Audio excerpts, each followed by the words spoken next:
Bismillahirrahmanirrahim.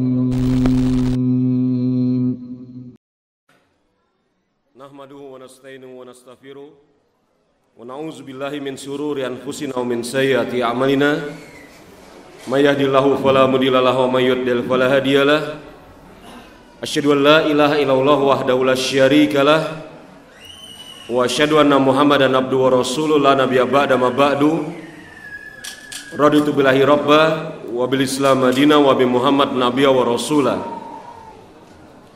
Segala puji bagi Allah Subhanahu wa taala yang telah memberikan kepada kita berbagai macam nikmat, nikmat iman, nikmat Islam, nikmat sehat walafiat, dan nikmat pada hari ini Allah Subhanahu wa taala pertemukan kita di dalam majelis yang kita meminta kepada Allah Subhanahu wa taala agar majelis ini adalah majelis yang Allah Subhanahu wa taala ridhoi, dan apabila nanti kita berpisah dalam keadaan semakin baik, bertambah ilmu, bertambah iman, dan bertambah amal soleh.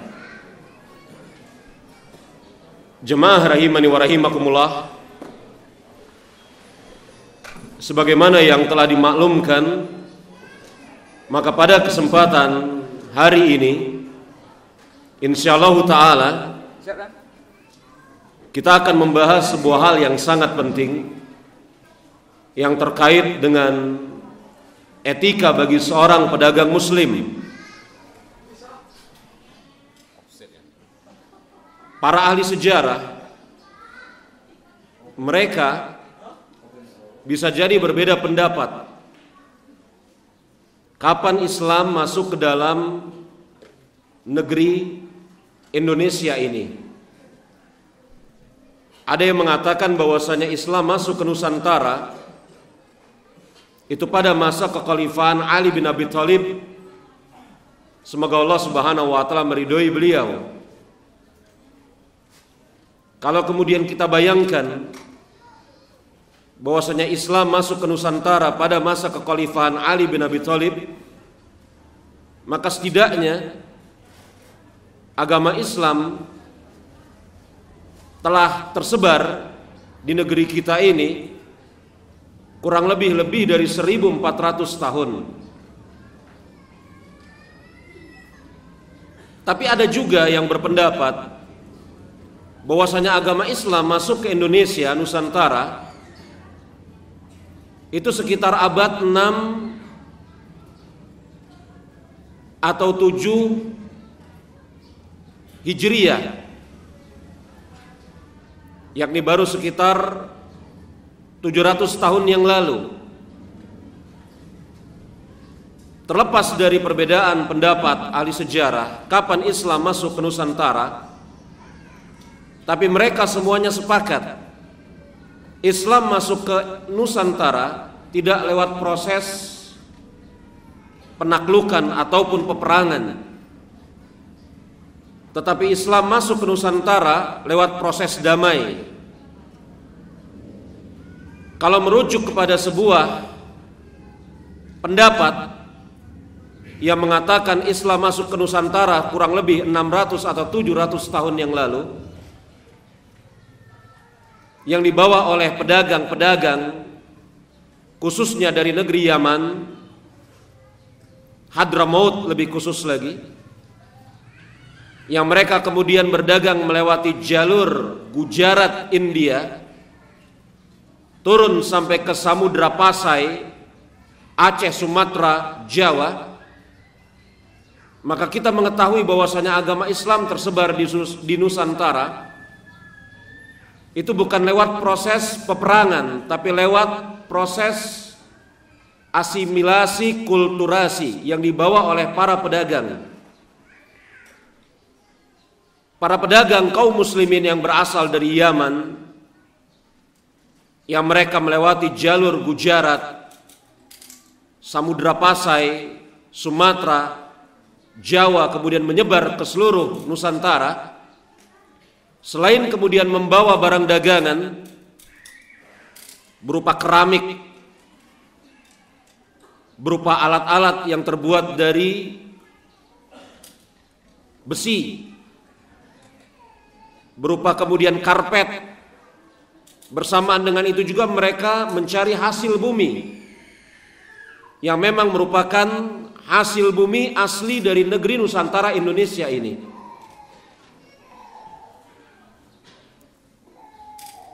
Dengan adanya interaksi antara para pedagang yang munculnya dari negeri Yaman dengan penduduk setempat, penduduk Nusantara, kita belum bisa bilang Indonesia, karena Indonesia secara de facto mungkin baru ada di sekitar tahun 1928 ketika terjadi peristiwa Sumpah Pemuda. Secara de facto baru terjadi pada tahun 1928. Adapun secara de jure baru terjadi ketika Indonesia memproklamasikan kemerdekaannya. Maka tidak bisa kita bilang Indonesia pada saat itu, Nusantara.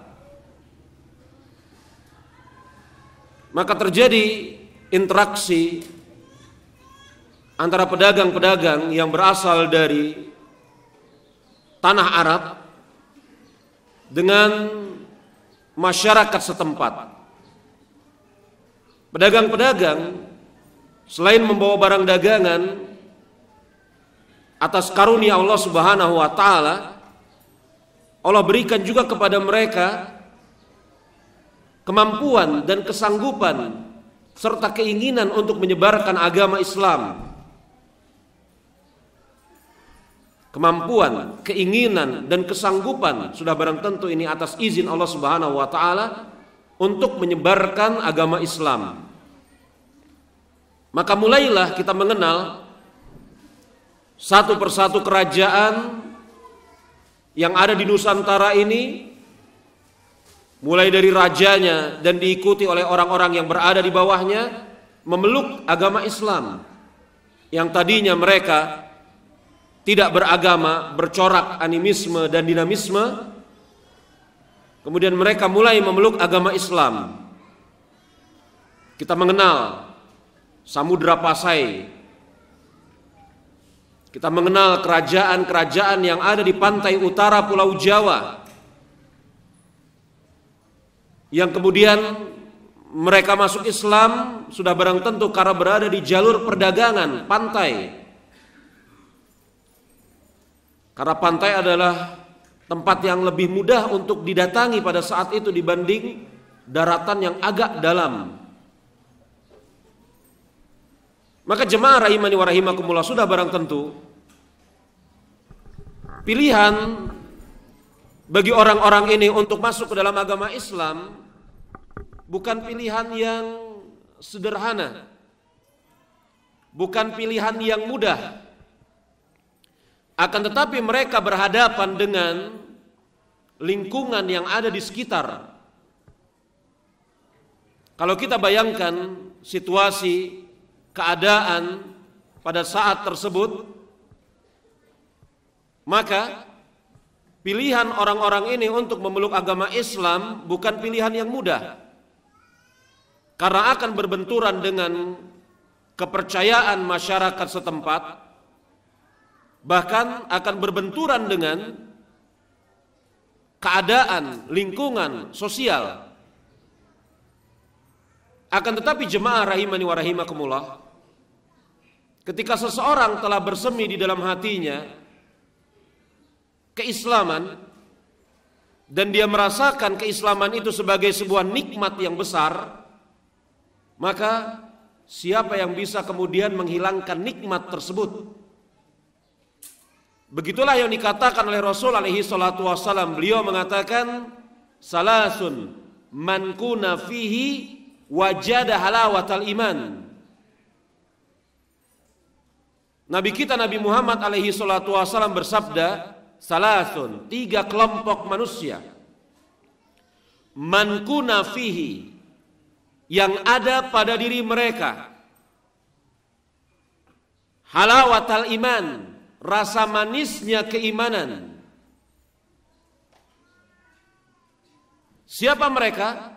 Rasul alaihi salatu wasallam mengatakan, salasun man kunna bihina wajata halawatal iman ayyakunallaha wa rasulahu. Kelompok yang pertama, orang yang mencintai Allah Subhanahu wa ta'ala dan Rasulnya, serta dia lebih cinta daripada selain keduanya. Kelompok yang kedua, wa anal yuhibbul mar'a la yuhibbulu ilallah. Seseorang yang mencintai orang lain dan tidaklah dia cinta melainkan karena Allah Subhanahu wa ta'ala. Dan kelompok yang ketiga, wa ayakrahu ayyaudu fil kufri. Seseorang yang membenci apabila dia kembali kepada kekufuran setelah sebelumnya dia merasakan nikmatnya menjadi seorang muslim. Ini 3 kelompok. Maka jemaah rahimani wa rahimakumullah, siapa yang kemudian bisa menghalangi rasa manisnya iman yang telah dimiliki oleh seorang hamba ketika Allah Subhanahu wa ta'ala telah menjadikan iman itu berasa nikmat di hati seorang hamba, maka apapun konsekuensi sebagaimana sebesar apapun akan berani mereka tanggung. Jemaah rahimani wa rahimakumullah, para pedagang yang masuk ke negeri Nusantara ini, mereka adalah tokoh-tokoh sentral. Tokoh-tokoh sentral yang menyebarkan ajaran agama Islam di negeri kita. Berkat dari taufik Allah Subhanahu wa ta'ala dan keindahan akhlak yang diperlihatkan oleh para pedagang tersebut, maka manusia pada saat tersebut condong kepada agama Islam dan masuk ke dalam agama Islam. Dan nikmat menjadi seorang muslim yang kita rasakan pada hari ini sedikit banyak merupakan saham yang dibawa oleh para pedagang tersebut. Nikmat Islam yang kita rasakan sampai hari ini di negeri kita itu sedikit banyak merupakan saham yang dimiliki oleh para pedagang tersebut. Maka jemaah rahimani wa rahimakumullah, untuk kemudian mengetahui dengan sebab apa Allah Subhanahu wa ta'ala bukakan hati manusia memeluk agama Islam lewat perantaraan mereka, para pedagang, secara khusus dan secara umum, etika-etika seperti apa yang harus dimiliki oleh seorang pedagang muslim, maka kita berjanji untuk berjumpa dan bertemu di kesempatan pagi hari ini. Maka jemaah rahimani wa rahimakumullah, kita katakan dengan memohon pertolongan Allah Subhanahu wa ta'ala bahwasanya di antara etika adab seorang pedagang muslim yang pertama dan ini yang paling besar adalah seseorang pedagang,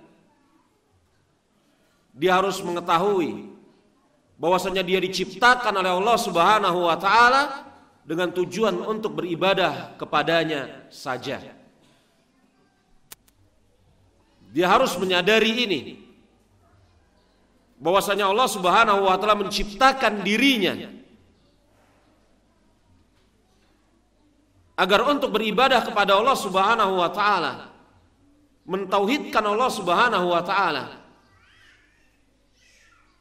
Begitulah yang Allah Subhanahu wa ta'ala firmankan tentang tujuan diciptakannya jin dan manusia. Allah Subhanahu wa ta'ala berfirman dalam surat Az-Zariyat ayat yang ke-56, "Wa ma khalaqtul jinna wal insa illa liya'budun."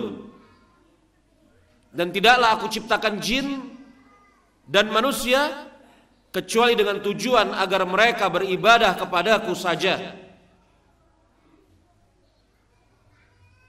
Sebagian ulama semisal Abdullah bin Abbas, semoga Allah Subhanahu wa ta'ala meridhai beliau mengatakan dengan tujuan agar mereka mentauhidkanku, mentauhidkan Allah Subhanahu wa taala. Maka seorang pedagang muslim dia harus menyadari perkara besar ini, bahwasanya dia diciptakan oleh Allah Subhanahu wa taala bukan semata-mata untuk berdagang, mencari keuntungan. Tapi dia diciptakan oleh Allah Subhanahu wa taala dengan tujuan yang sangat besar, agar memurnikan ibadah hanya kepada Allah Subhanahu wa taala saja. Itulah yang kemudian sering kita ikrarkan di dalam salat kita. Inna salati wa nusuki wa mahyaya wa mamati lillahi rabbil alamin. Ya Rabb, sesungguhnya salatku, ibadahku, hidupku dan matiku hanya untukmu, Rabb semesta alam. Hidupku, matiku hanya untukmu, Rabb semesta alam. Jemaah rahimani wa rahimakumullah, hidup kita, mati kita untuk Allah Subhanahu wa taala. Maka ini menunjukkan bahwasanya aktivitas seseorang muslim secara umum, dan ketika seorang muslim tersebut telah memiliki sebuah profesi secara khusus, semisal pedagang, maka harus dia arahkan agar aktivitasnya untuk Allah Subhanahu wa taala saja. Makanya jemaah rahimani wa rahimakumullah, Al-Imam Ats-Tsa'labi rahimahullahu taala beliau mengatakan, beginilah Allah Subhanahu wa taala memerintahkan kepada nabinya. Kalau nabinya yakni Rasul alaihi salatu wassalam saja diperintahkan untuk seperti ini, karena Allah Subhanahu wa taala mengatakan, "Qul," katakanlah wahai Muhammad, "Inna salati wa nusuki wa mahyaya wa mamati lillahi rabbil alamin." Kata Imam Ats-Tsa'labi rahimahullahu taala, beginilah Allah Subhanahu wa taala memerintahkan kepada nabinya secara khusus dan kepada kaum muslimin secara umum untuk menjadikan seluruh hidupnya, amalnya dalam rangka mencari keridhaan Allah Subhanahu wa taala. Ucapan Imam Ats-Tsa'labi ini bisa kita lihat di dalam kitab Al-Jawahirul Hisan. Ketika Allah Subhanahu wa taala berfirman, "Inna salati wa nusuki wa mahyaya wa mamati lillahi rabbil alamin," itu diperuntukkan pertama kali kepada Rasul alaihi salatu wasallam secara khusus dan kepada kaum muslimin secara umum. Allah Subhanahu wa taala memerintahkan, "Qul inna salati wa nusuki wa mahyaya wa mamati lillahi rabbil alamin." Sebelumnya Allah Subhanahu wa taala menjelaskan hikmah penciptaan jin dan manusia agar mereka beribadah, mentauhidkan Allah Subhanahu wa taala saja. Syekh Abdurrahman bin Nasir As-Sa'di rahimahullahu taala beliau mengatakan, inilah tujuan Allah Subhanahu wa taala menciptakan jin dan manusia serta mengutus seluruh nabi dan rasul dan memerintahkan seluruh nabi dan rasul berdakwah agar mengajak manusia untuk mengabdi dan menghamba hanya kepada Allah Subhanahu wa taala saja. Maka sungguh celaka seorang pedagang yang dia tidak menyadari keadaan seperti ini, yang hidupnya dihabiskan memang semata-mata untuk berdagang, dan tidak ada orientasi peribadatan di dalam perdagangannya, sungguh celaka.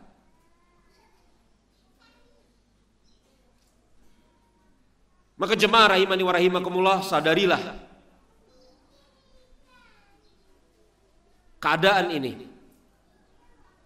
Inilah yang menjadikan manusia menjadi makhluk yang mulia, karena beribadah kepada Allah Subhanahu wa taala. Apabila manusia tidak beribadah kepada Allah Subhanahu wa taala, maka kata Allah Subhanahu wa taala, kal hijarah wa asyadul qaswah. Mereka itu seperti batu, bahkan mungkin lebih keras daripada batu. Manusia yang tidak mengorientasikan hidupnya untuk beribadah kepada Allah Subhanahu wa taala, Allah Subhanahu wa taala ibaratkan seperti batu, bahkan lebih keras daripada batu. Nabi kita Nabi Muhammad alaihi salatu wassalam telah memperingatkan akan bahayanya seorang muslim yang tertipu dengan dunia. Beliau mengatakan, yakni Rasul, ad-dunya jifah wa talabuhal kilab. Dunia ini bangkai dan yang mengikutinya anjing. Rasul alaihi salatu wasallam bersabda seperti itu dalam hadis riwayat Imam At-Tabrani. Ad-dunya jifah. Dunia ini bangkai. Wa talabuhal kilab, dan yang mengikutinya anjing. Dan kalimat ini tidak bisa dihaluskan karena Rasul mengatakan kilab, anjing. Dengan cara apa saya harus menghaluskan, menerjemahkan hadis ini? Rasul sendiri yang mengatakan dunia ini bangkai, dan yang tertipu dengannya dengan cara mengikutinya, membuntutinya dari belakang, anjing. Maka jemaah rahimani wa rahimakumullah, sadarilah kita sebagai manusia diciptakan oleh Allah Subhanahu wa taala dengan tujuan untuk beribadah kepadanya. Jangan jadikan kita yang telah memiliki kedudukan yang setinggi ini diumpamakan sebagai anjing oleh Rasul kita, na'udzubillah, atau diumpamakan sebagai batu, bahkan lebih keras dari batu, sebagaimana perumpamaan yang Allah Subhanahu wa taala berikan. Kemudian jemaah rahimani wa rahimakumullah, di antara hal yang harus seorang pedagang muslim menghiasi diri dengannya, yakni yang kedua, dia tidak tertipu dengan perdagangan. Dia tidak tertipu dengan perdagangan. Dunia ini memang betul-betul perhiasan. Rasul alaihi salatu wasallam bahkan mengatakan, ad-dunya mata. Dunia ini perhiasan. Maka jemaah rahimani wa rahimakumullah, yang namanya perhiasan memang keindahannya memikat, menyilaukan, dan menjadikan hati ingin memilikinya. Bukankah sedemikian? Yang namanya perhiasan memang menyilaukan, memikat, serta menjadikan hati ingin memilikinya. Tapi di sana, ketika seseorang terpikat terhadap dunia, maka kata para ulama, semisal Imam Ibnul Qayyim al-Jauziyah rahimahullahu ta'ala, sihirnya dunia ini lebih berbahaya. Sihirnya dunia ini lebih berbahaya daripada kematian. Karena sihirnya dunia, kata Imam Ibnul Qayyim al-Jauziyah rahimahullahu ta'ala, memutus perjalanan manusia menuju Rabbnya. Sedangkan sihirnya dunia, kata Imam, sedangkan kematian memutus perjalanan seorang hamba terhadap hawa nafsunya. Sihir dunia itu berbahaya, bisa memutus perjalanan seorang hamba menuju Rabbnya Azza wa Jalla. Ucapan Imam Ibnul Qayyim ini maktub dalam kitab beliau Madarijus Salikin. Dunia ini betul-betul sebagai sebuah perhiasan, fitnah.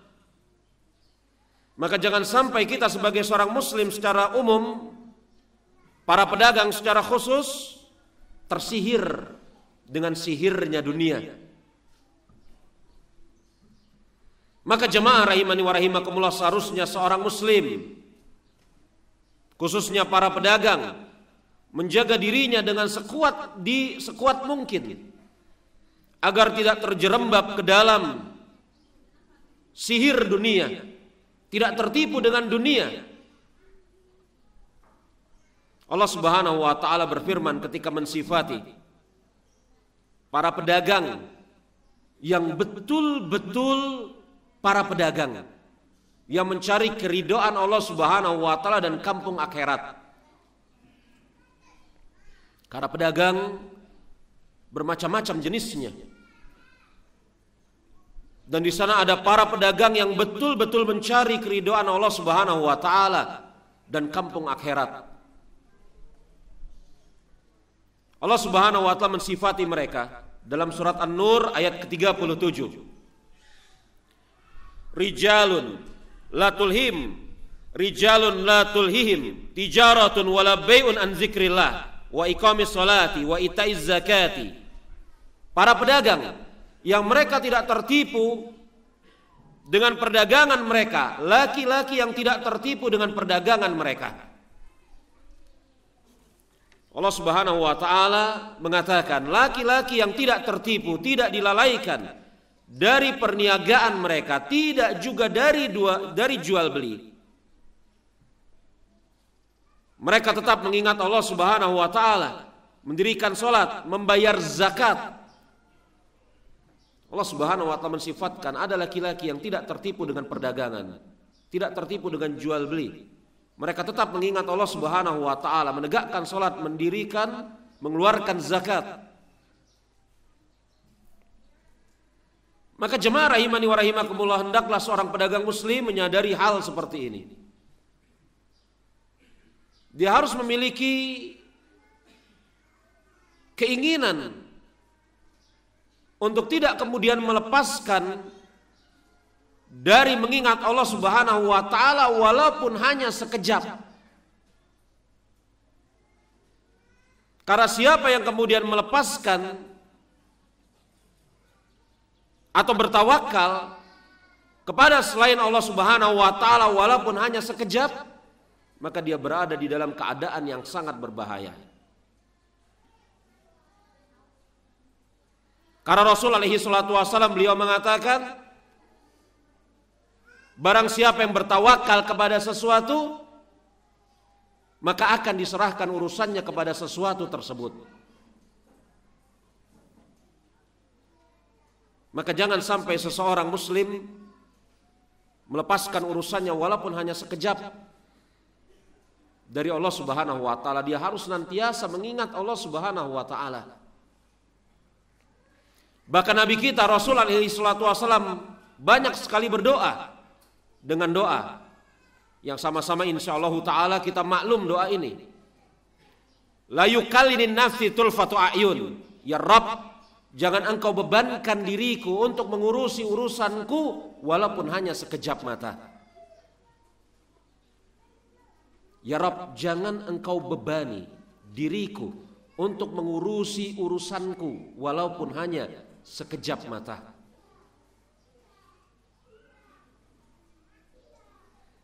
Ditanyakan kepada para ulama semisal Imam Hasan al-Basri, siapa manusia yang paling kuat? Man awthaqun nas. Siapa manusia yang paling kuat wahai imam? Kata Imam Hasan al-Basri rahimahullahu ta'ala, yang menjadikan Allah subhanahu wa ta'ala sebagai wali dan wakilnya.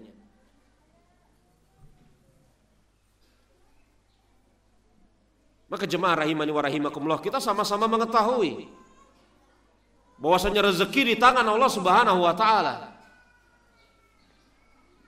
Dan janganlah kemudian kita hendak mencari rezeki yang hakikatnya di tangan Allah subhanahu wa ta'ala dengan cara memaksiatinya. Sangat menarik sekali ketika Allah subhanahu wa ta'ala berfirman, wa ma khalaqtul jinna wal insa illa liya'budun. Kemudian 2 ayat setelahnya Allah subhanahu wa ta'ala mengatakan, huwa razzaqu dzul quwwatil matin. Tidaklah aku menciptakan jin dan manusia kecuali dengan tujuan agar mereka beribadah kepadaku saja. 2 ayat setelahnya Allah subhanahu wa ta'ala mengatakan, dia ar-razzaq.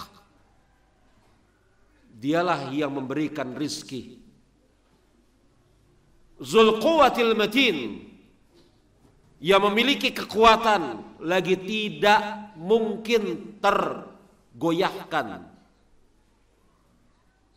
Kuwah itu kuat, al-matin tidak mungkin goyah. Kesempurnaan, kekuatan ada pada Allah subhanahu wa ta'ala.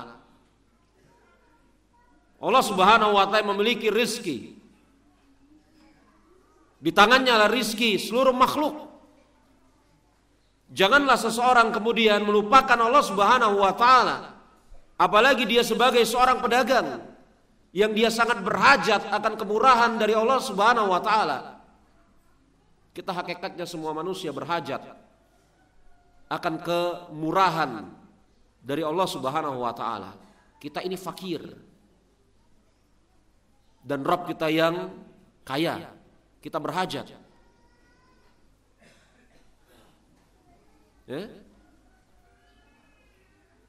Maka jangan kemudian karena berdagang kita melupakan sholat, na'udzubillah min zalik. Padahal hakikatnya ketika kita berdagang ditanya, dengan sebab apa anda berdagang, saudaraku? Kenapa anda berdagang? Untuk mencari rizki.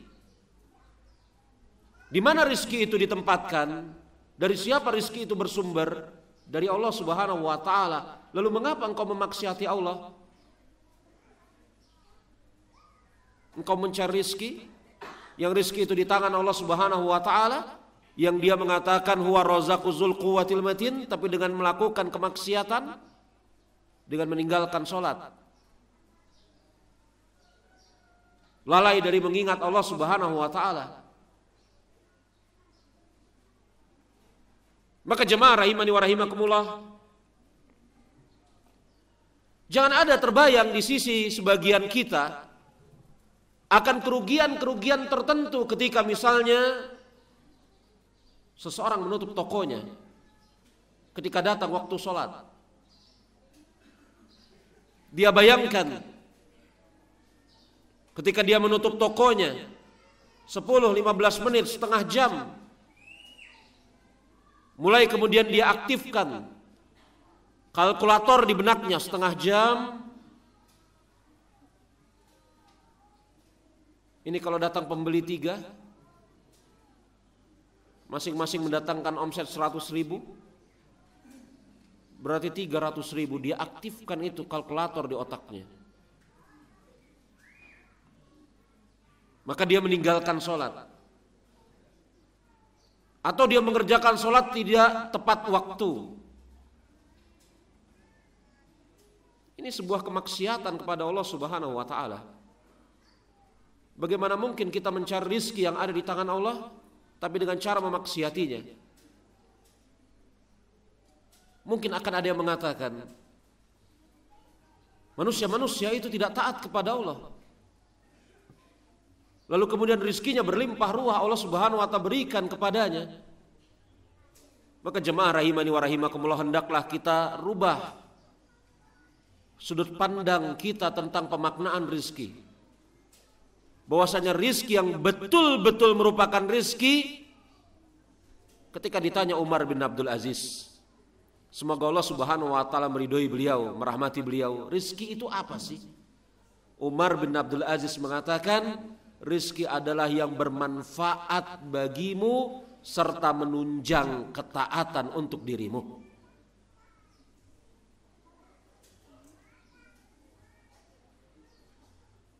Bermanfaat untuk kita dan menunjang ketaatan.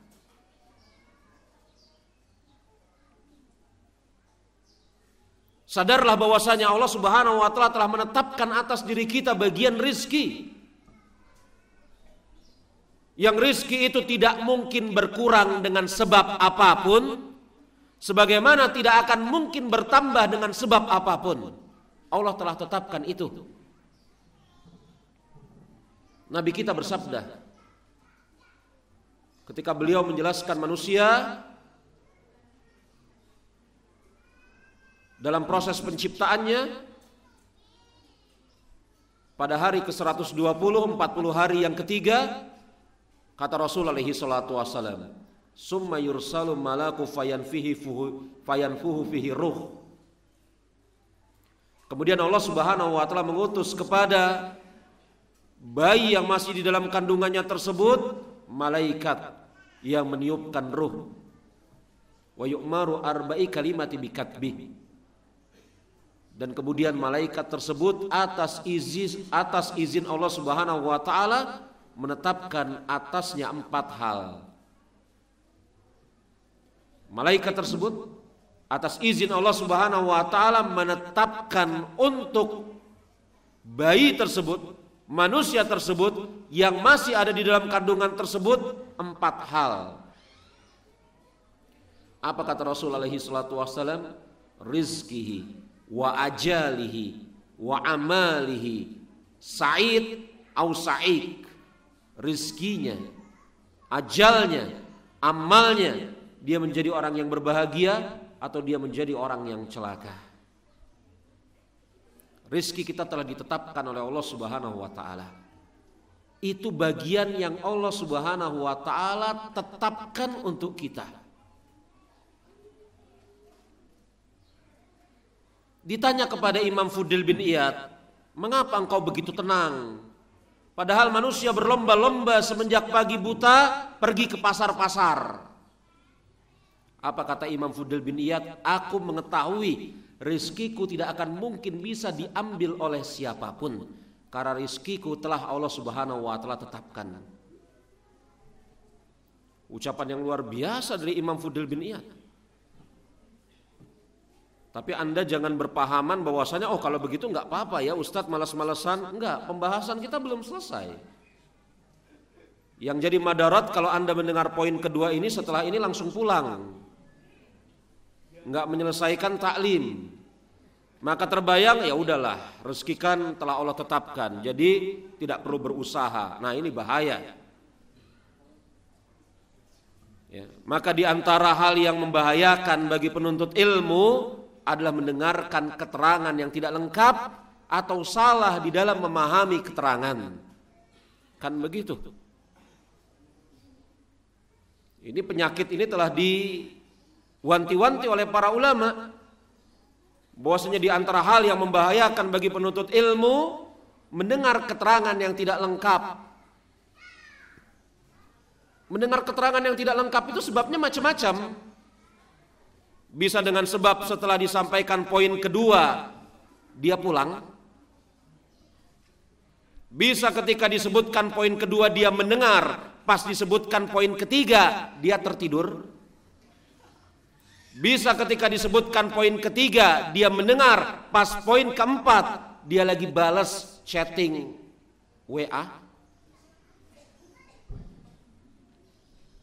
Hal-hal ini kan menyebabkan apa yang kita dengar menjadi tidak lengkap. Begitu ya.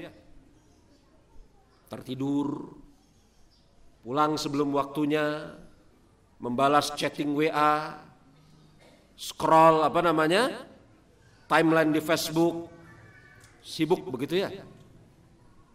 Sehingga mendengarnya tidak lengkap. Karena manusia jarang yang memiliki kemampuan multitasking. Bisa melakukan 2 perkara atau lebih secara bersama-sama dalam keadaan sama-samanya konsentrasi. Jarang. Kalau kita konsentrasi terhadap sesuatu, biasanya yang lain akan terlalaikan. Jarang manusia yang Allah Subhanahu wa Ta'ala berikan kemampuan multitasking. Bisa mengerjakan ini sambil ini, sambil ini, sambil ini, sambil ini, semuanya konsentrasinya penuh. Bahkan hampir tidak ada, kecuali sedikit sekali, manusia yang Allah Subhanahu wa Ta'ala berikan kemampuan menghafal, mendengar dalam keadaan tidur. Iya. Sedikit sekali manusia yang Allah Subhanahu wa Ta'ala berikan kemampuan mendengar, bukan cuma sekedar mendengar, menghafal dalam keadaan tidur.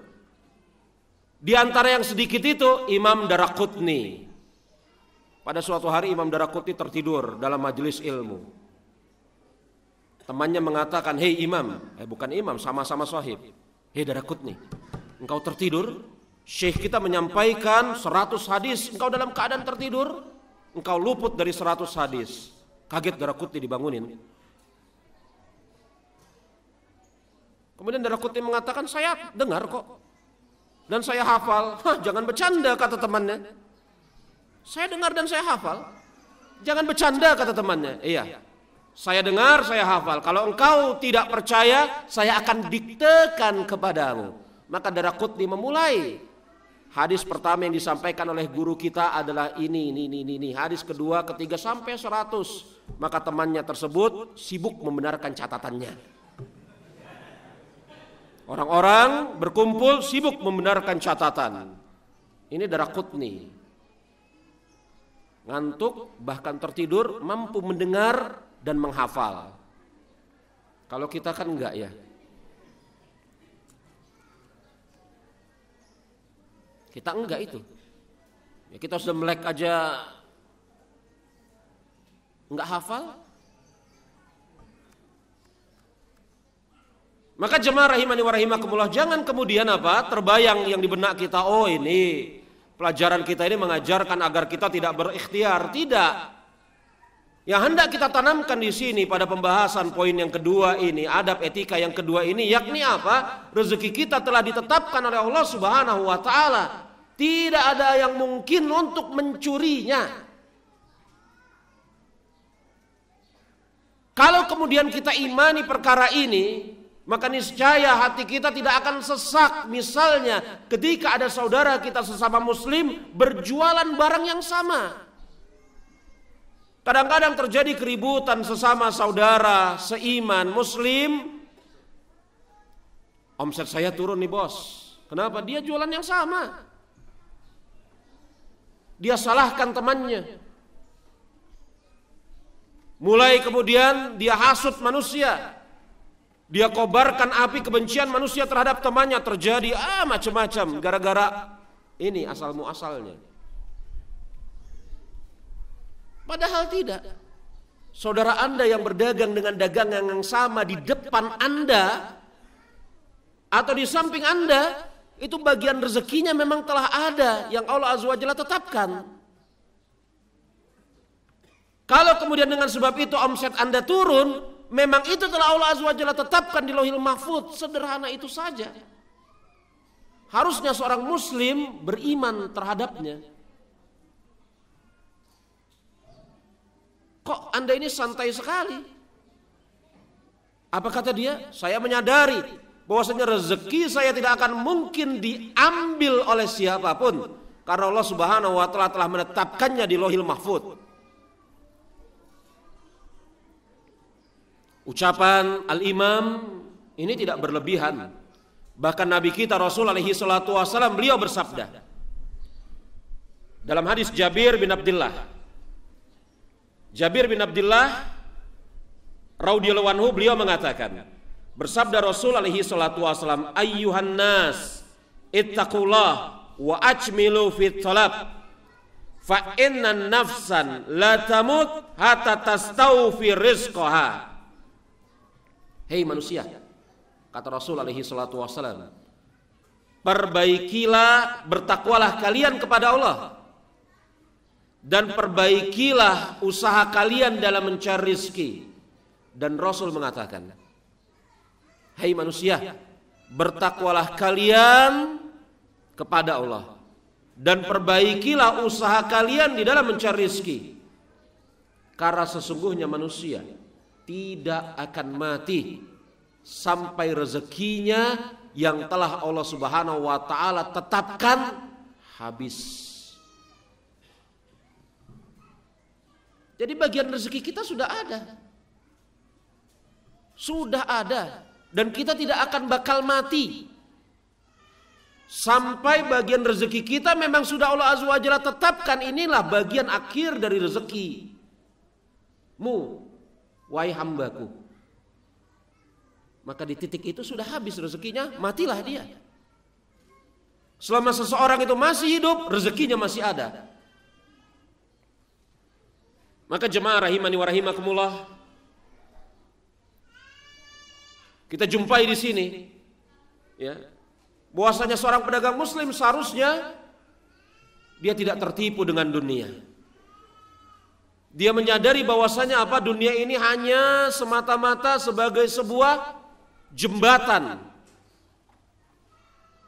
Sebagaimana dia menyadari dan mengingat sabda Rasulnya Nabi Muhammad alaihi salatu wassalam, yang Rasul mengatakan, kun fid dunya ka'annaka gharib aw abir sabil. Jadilah kalian di dunia ini sebagai orang asing atau orang yang sedang menyeberang jalan. Maklum hadisnya. Imam Tirmizi meriwayatkan sebuah hadis dari sahabat Umar bin Khattab, semoga Allah Subhanahu wa taala meridhoi beliau. Kata Umar, ya Rasulullah, itu raja-raja Romawi, mereka bergelimang dengan kekayaan, tidur di atas perbadani yang empuk, makanan enak. Apa kata Rasul alaihi salatu wassalam? Mali fid dunya. Apa urusanku dengan dunia? Maka hidup manusia itu bukan cuma di dunia saja. Kita berdagang itu adalah sebagai sebuah usaha menjembatani kehidupan kita di dunia ini dengan akhirat. Bukan kita hidup untuk berdagang, tapi kita berdagang untuk menghidupkan kehidupan akhirat kita. Ucapan yang azim dari Imam Abu Ubaid Qasim bin Salam. Ucapan yang luar biasa dari Imam Abu Ubaid Qasim bin Salam. Jangan sekali-kali kalian berdagang untuk hidup, tapi kalian berdagang ini untuk menghidupi kehidupan akhirat kalian. Kata Imam Abu Ubaid Qasim bin Salam. Datang murid-murid Imam Muhammad bin Hasan Asy-Syaibani, mengatakan kepada Imam Muhammad bin Hasan Asy-Syaibani, wahai guru, mengapa engkau tidak menulis kitab tentang zuhud? Manusia-manusia menulis kitab tentang zuhud. Manusia-manusia menulis kitab tentang tazkiyatun nufus. Muhammad bin Hasan Asy-Syaibani ini muridnya Imam Abu Hanifah sekaligus sahibnya Imam Syafi'i. Murid-muridnya datang kepada Imam Muhammad bin Hasan Asy-Syaibani.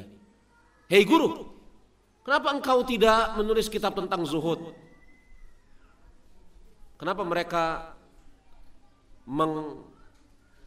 mengusulkan hal tersebut kepada Muhammad bin Hasan Asy-Syaibani? Karena pada zaman itu ulama-ulama banyak menulis buku-buku tentang zuhud. Di antaranya Imam Abdullah ibn Mubarak. Maka kenapa enggak menulis buku tentang zuhud? Begitu. Iya. Maka apa kata Imam Muhammad bin Hasan Asy-Syaibani rahimahullahu ta'ala? Bukankah aku telah menulis buku-buku tentang jual beli? Antum perhatikan. Ketika Imam Muhammad bin Hasan Asy-Syaibani diberikan usul oleh murid-muridnya, mengapa engkau tidak menulis buku-buku tentang zuhud? Apa kata Imam Muhammad bin Hasan Asy-Syaibani? Bukankah aku telah menulis buku-buku tentang jual beli? Apa maksud Imam Muhammad bin Hasan Asy-Syaibani? Bahwasanya yang paling layak untuk bersikap zuhud adalah para pedagang. Karena mereka terancam dengan ancaman yang luar biasa. Nanti kita akan temukan ancaman Rasul kepada para pedagang. Ini bukan dengan rangka atau tujuan agar antum kemudian apa? Setelah ini berlomba-lomba daftar jadi PNS. Udah kita jual aja toko kita. Udah Anda jadi pegawai aja dah. Bukan. Kaum muslimin butuh ada orang-orang yang berdagang. Kaum muslimin butuh menguasai ekonomi agar umat ini kuat. Kan begitu? Butuh, memerlukan. Tapi bukan cuma sekedar pedagang, tapi kita butuh pedagang semisal Abdurrahman bin Auf. Kita butuh pedagang semisal Utsman bin Affan. Kita butuh pedagang semisal Syekh Abdul Aziz Ar-Rajihi yang bukunya lagi kita bahas dalam daurah ini, Syarhus Sunnah. Pedagang yang tidak tertipu dengan perdagangannya, yang memiliki aset yang sedemikian luar biasa banyaknya. Puluhan bank dimiliki oleh Syekh Abdul Aziz Ar-Rajihi. Tapi ketika datang kesempatan untuk taklim, maka dia duduk bersimpu di hadapan Syekh bin Baz. Maklum ini, pedagang yang luar biasa kayanya. Kita butuh pedagang-pedagang seperti itu, dan saya tidak mensucikan seseorang di hadapan Allah. Tapi zahirnya mereka-mereka ini adalah orang-orang yang soleh seperti Syekh Abdul Aziz Ar-Rajihi ini. Kita butuh pedagang-pedagang seperti ini yang meramaikan dunia dengan perdagangan dan dengan akhlak yang mulia, yang bermuamalah secara konsep syar'i. Kita butuh. Jadi ketika saya sampaikan ini bukan dengan tujuan agar Anda kemudian keluar dari usaha-usaha Anda, kemudian bercepat-cepat atau berlomba-lomba untuk mendaftar jadi PNS. Langsung dibuka Google-nya. Kapan CPNS terdekat? Oh, ternyata tahun depan baru penerimaan PNS. Bukan itu. Kita semua yakni kaum muslimin punya tanggung jawab atas profesi apapun yang kita kerjakan. Kan begitu? Maka jemaah rahimani wa rahimakumullah, ya, semestinya seorang muslim mengetahui bahwasanya kelezatan sesuatu yang haram itu akan sirna. Dan yang tersisa adalah pertanggungjawaban di hadapan Allah Subhanahu wa taala. Berkata Imam Sufyan Ats-Tsauri rahimahullahu taala, kelezatan-kelezatan yang didapati seseorang dari yang haram akan hilang, dan yang tinggal hanyalah aib dan kehinaan. Segala kejahatan akan meninggalkan bekas yang buruk.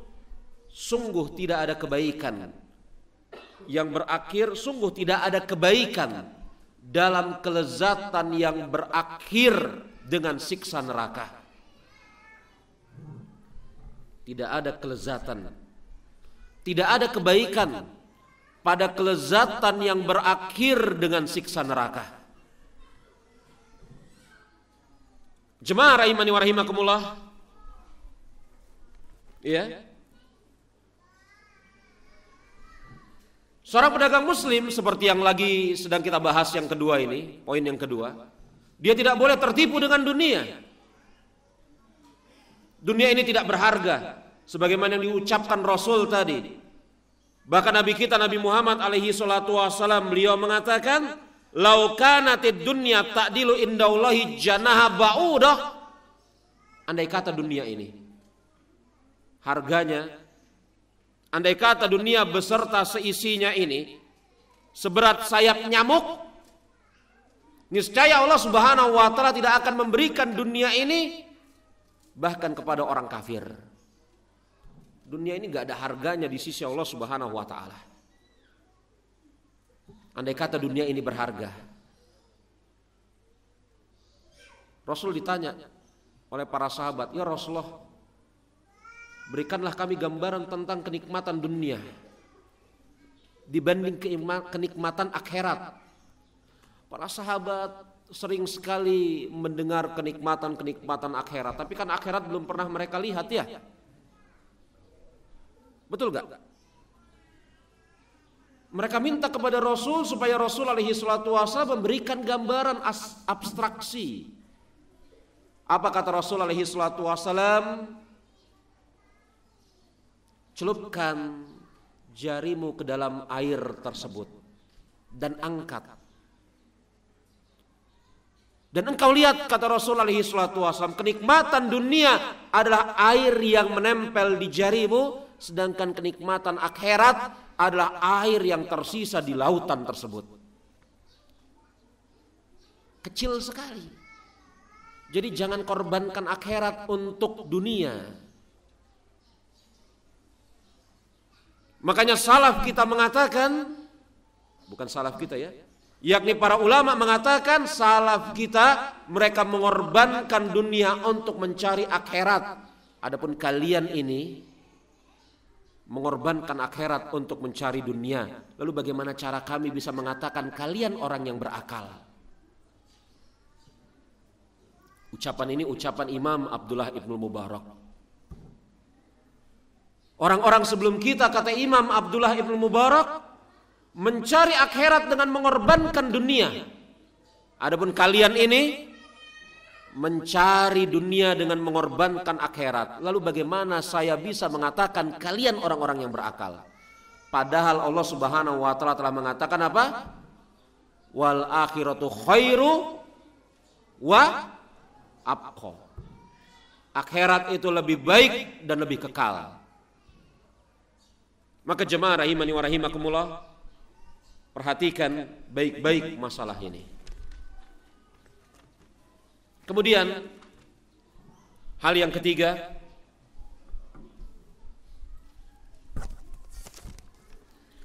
niatkan perdagangan Anda dengan niat yang baik.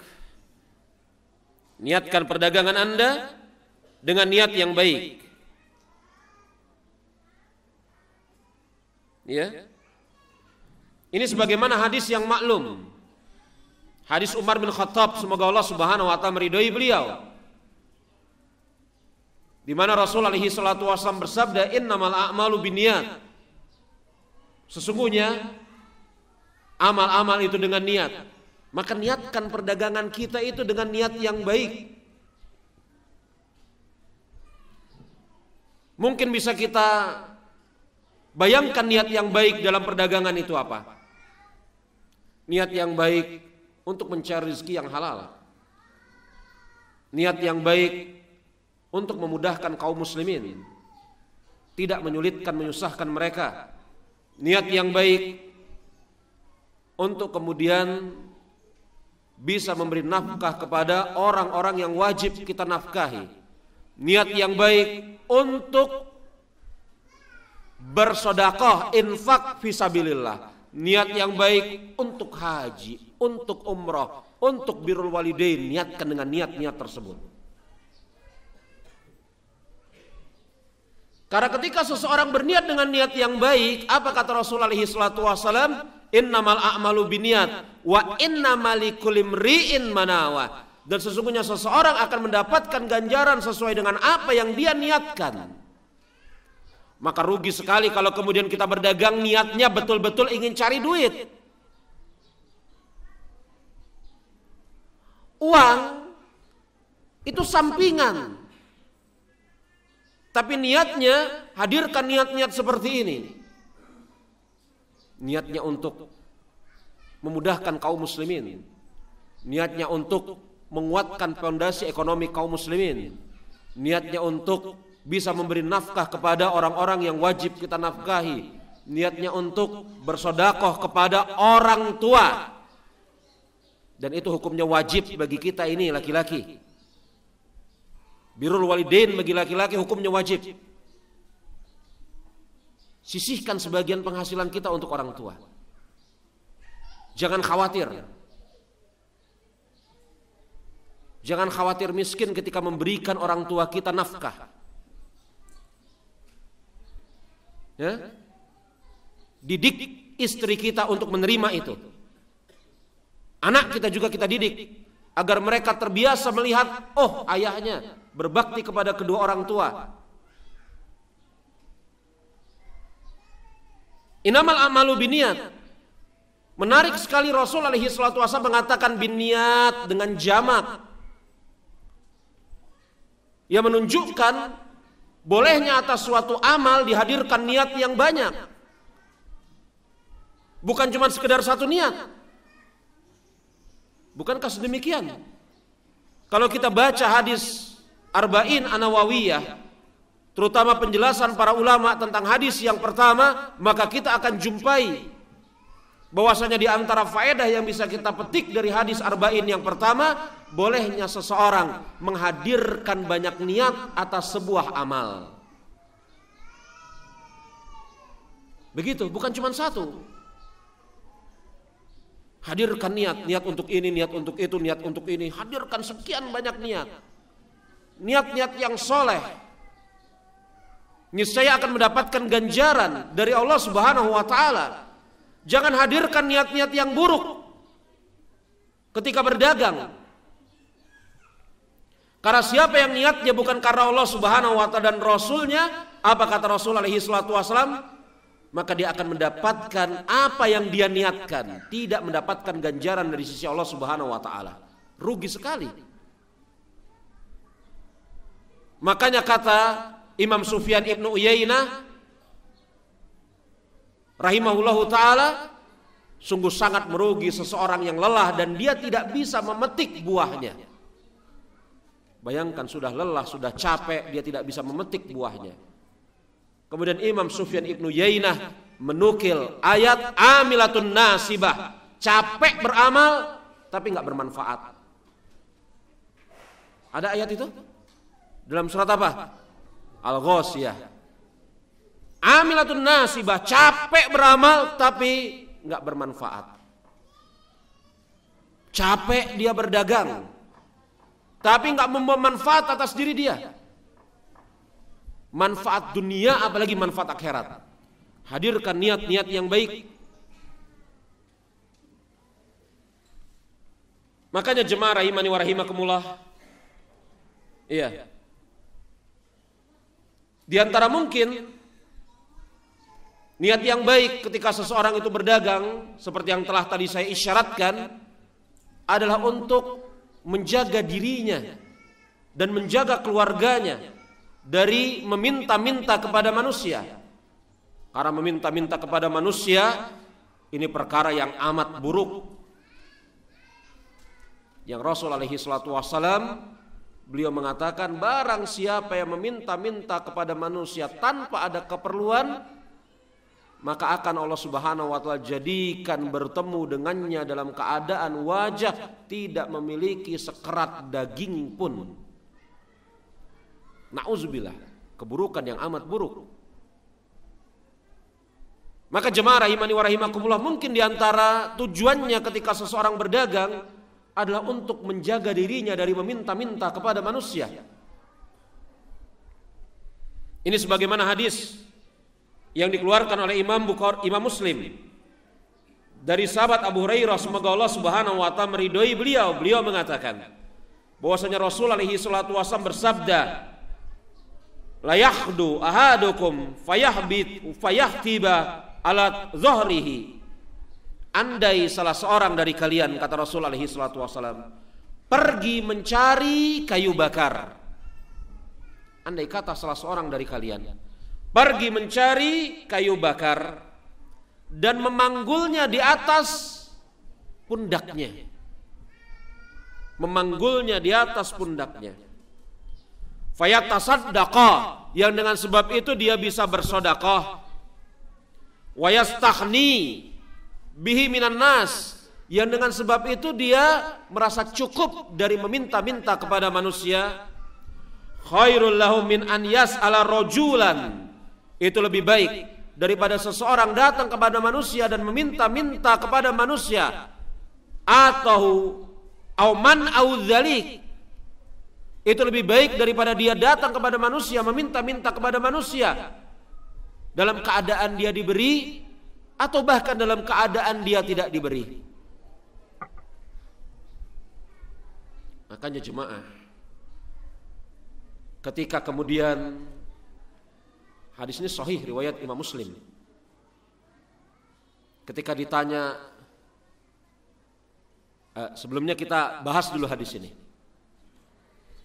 Kalau kita perhatikan hadis ini, maka setidaknya kita dapat mencermati ada 4 hal. Bahwasanya hadis ini menunjukkan kepada kita keutamaannya berusaha, tidak menyandarkan diri kepada orang lain, tidak membebani orang lain, walaupun mungkin orang lain itu tidak merasa terbebani.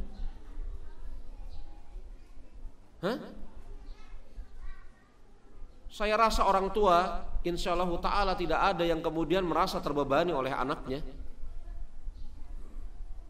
Orang tua akan ikhlas memberikan nafkah buat anaknya, kan begitu. Tapi tidak sepatutnya seorang anak membebani orang tuanya.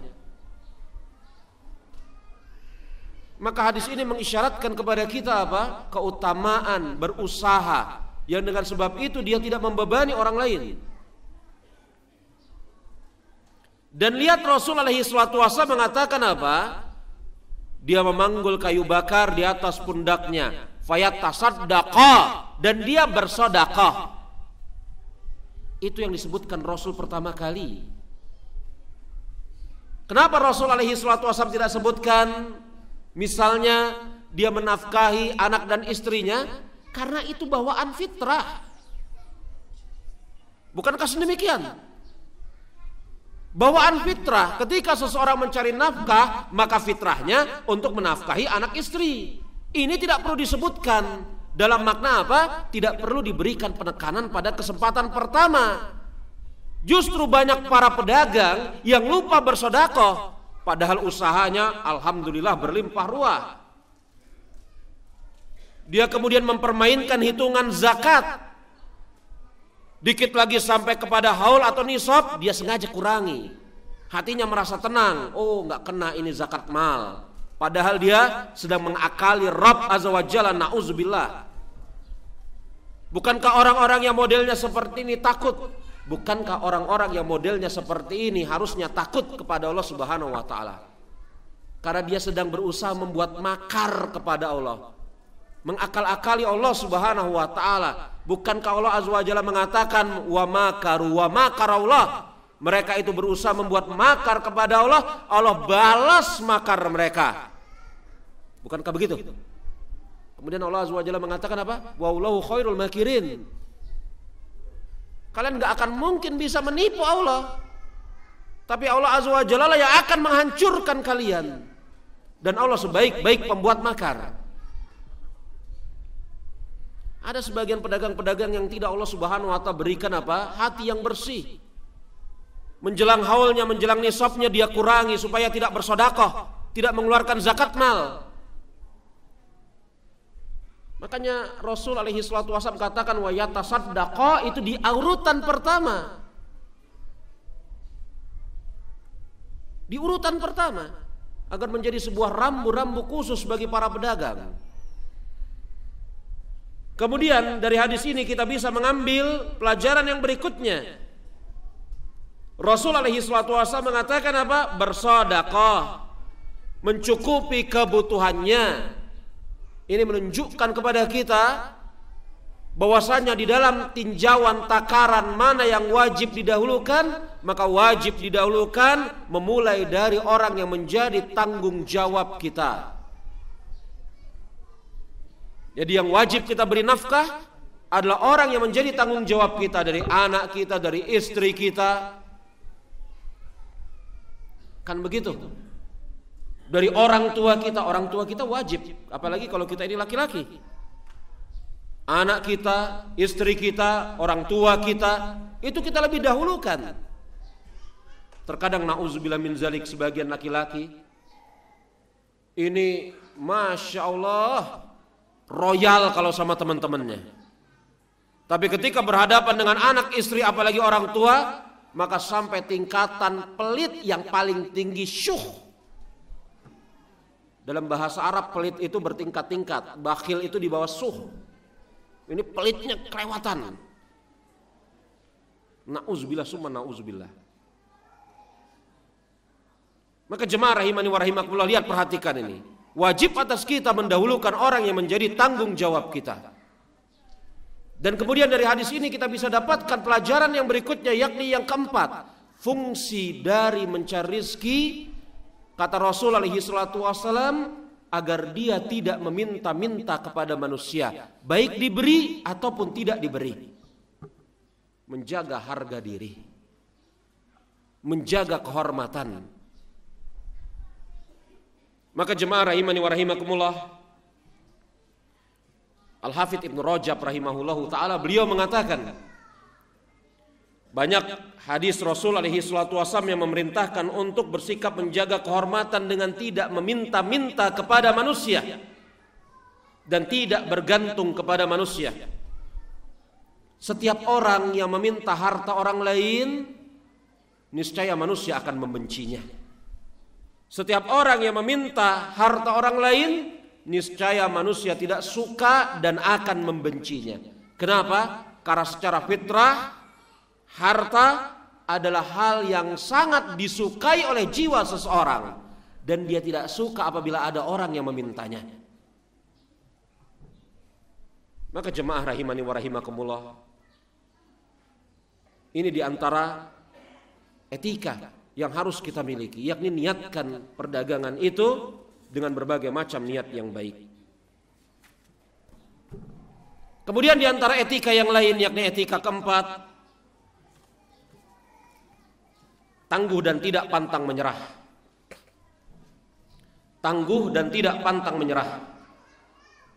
Muslim itu harusnya memiliki sikap yang tangguh, tidak pantang menyerah, kuat, gak gampang mundur, memiliki keinginan yang keras. Rasul alaihi salatu wasallam pernah bersabda, al-mu'minul qawwi khairu wa habbu ilallahi minal mu'min dhaif. Mukmin yang kuat lebih dicintai oleh Allah Subhanahu wa taala dan lebih baik daripada mukmin yang lemah. Wa fi kulli khair, dan atas keduanya ada kebaikan. Kita cermati baik-baik ini. Rasul alaihi salatu wasallam mengatakan mukmin yang kuat lebih dicintai oleh Allah Subhanahu wa taala daripada mukmin yang lemah. Dan keduanya ada kebaikan. Maka para ulama mengatakan keduanya ada kebaikan. Kebaikan tersebut ditinjau dari segi keimanannya. Karena kelemahan itu bukan kebaikan. Rasul alaihi salatu wasallam sedang memperbandingkan mukmin yang kuat lebih dicintai dan lebih baik di sisi Allah daripada mukmin yang lemah.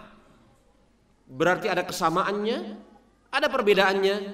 Yang satu mukmin tapi kuat, yang kedua mukmin tapi lemah. Kesamaannya sama-sama mukmin, perbedaannya satu kuat, satu lemah. Begitu. Dan Rasul mengatakan, dan pada keduanya ada kebaikan. Kebaikan apa? Kebaikan keimanannya, bukan kebaikan kelemahannya. Karena kelemahan bukan kebaikan. Kan Rasul berdoa kepada Allah Subhanahu wa taala agar Allah Subhanahu wa taala menghindari beliau, menjauhkan beliau dari sikap lemah. Allahumma inni a'udzubika minal ajzi. Ya Allah, aku berlindung kepadamu dari kelemahan. Maka lemah bukan sesuatu yang baik.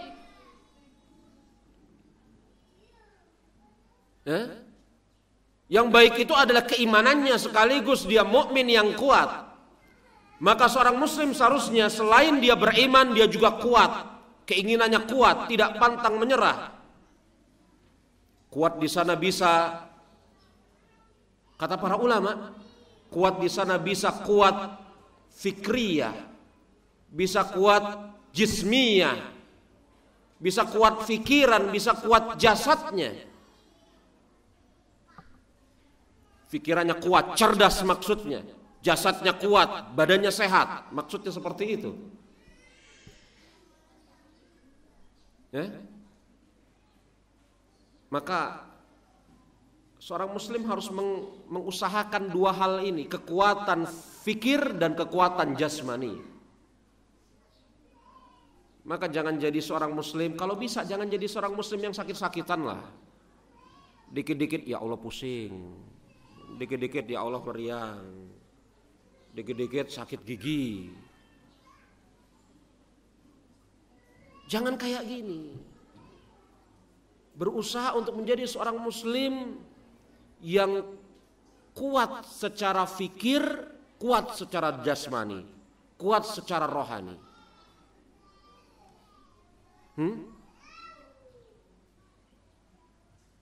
Kan begitu.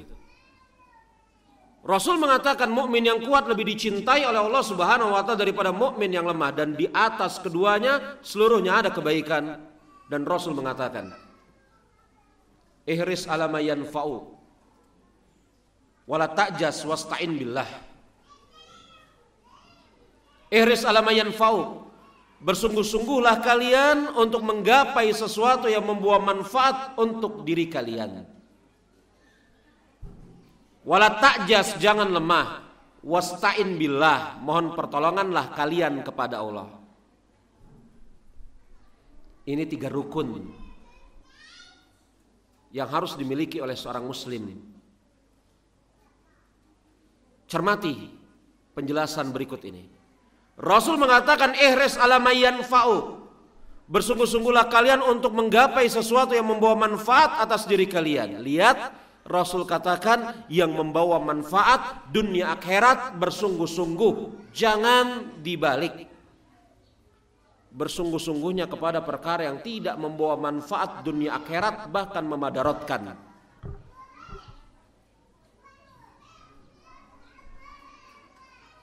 Kemudian wala ta'jas, dan janganlah kalian lemah, rukun kedua. Mungkin akan datang pertanyaan, apa beda antara yang pertama dengan yang kedua? Maka para ulama mengarahkan bersungguh-sungguh yang pertama, jangan lemah. Yang kedua, makna jangan lemah itu jangan lemah ketika sedang berjalan mencari apa yang membawa manfaat. Karena bisa jadi orang bersungguh-sungguh tapi kemudian melemah di tengah jalan. Contohnya banyak. Pengumuman, dengar baik-baik. Dibuka kursus bahasa Arab, hati gembira. Gratis, lebih gembira lagi. Dibuka pendaftaran bahasa Arab, gembira hati. Ini nih yang ditunggu-tunggu. Gratis, wah lebih gembira lagi. Bagi 20 peserta pertama, langsung buru-buru daftar. Maka nggak nyampe 1-2 menit, tutup kelas. Lengkap 20 orang, betul? Maka dimulai kelas pada hari dan waktu yang telah ditentukan. Kesungguhannya luar biasa. Langsung loncat ketika mendengar pengumuman daftar. Tapi kemudian apa yang terjadi sepekan, 2 pekan, 3 pekan berikutnya? Maka disifatkan sebagai muntaber, mundur tanpa berita. Hingga tersisa ustadznya sendirian, lemah di tengah jalan.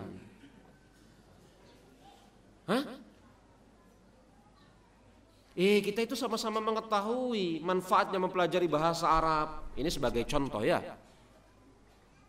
Semangat, bagus. Tapi menjaga konsistensi semangat tersebut, yakni jangan lemah, itu juga perlu. Karena kata para ulama, mengetahui sesuatu yang bermanfaat itu sebuah nikmat, tapi nikmat itu tidak akan menjadi sempurna kecuali istiqomah untuk menggapai sesuatu yang bermanfaat tersebut. Ini ucapan Imam Ibnul Qayyim.